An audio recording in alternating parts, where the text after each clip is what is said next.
आता बघणार आहोत विविध क्षेत्रातल्या प्रमुख 9 घडामोडी। सुरुवातीला मोठ्या बातम्या। कोल्हापुरात शक्तीपीठ महामार्ग विरोधी कृती समितीकडून 18 जूनला महामोर्चाचं आयोजन। महामोर्चाला इंडिया आघाडीचा पाठिंबा, तर सत्ताधाऱ्यांकडूनही शक्तीपीठ महामार्ग रद्द करण्याची मुख्यमंत्र्यांकडे मागणी।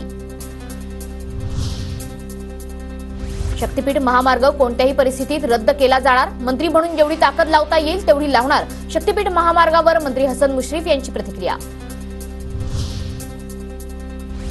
रस्ता उपलब्ध असताना शक्तीपीठ महामार्गाची गरज आहे का? जनतेला शक्ती मिळणार नसेल तर शक्तीपीठ महामार्ग कशासाठी? छत्रपती साहूंचा सरकारला सवाल। पायकरांच्या नातेवाईकाने ईव्हीएम अनलॉक करणारा फोन वापरला। वनराई पोलिसांना उमेदवारांचा जबाब। मंगेश पांडिलकर आणि निवडणूक आयोगाचा इग्नोर ऑपरेटर दिनेश गुरव यांच्या विरोधात गुन्हा दाखल। कलिना मध्यवर्ती ग्रंथालय भूखंड गैरव्यवहार प्रकरणी छगन भुजबळांना मुंबई सत्र न्यायालयाची तंबी। पुढील सुनावणीला हजर रहा, अन्यथा वॉरंट बजावणार, न्यायालयाच्या सूचना। पूर्व विदर्भात ठाकरे गटाकडून विधानसभा निवडणुकीची तयारी सुरू। ठाकरे गटाचे संपर्क प्रमुख भास्कर जाधव आज पदाधिकाऱ्यांची बैठक घेणार।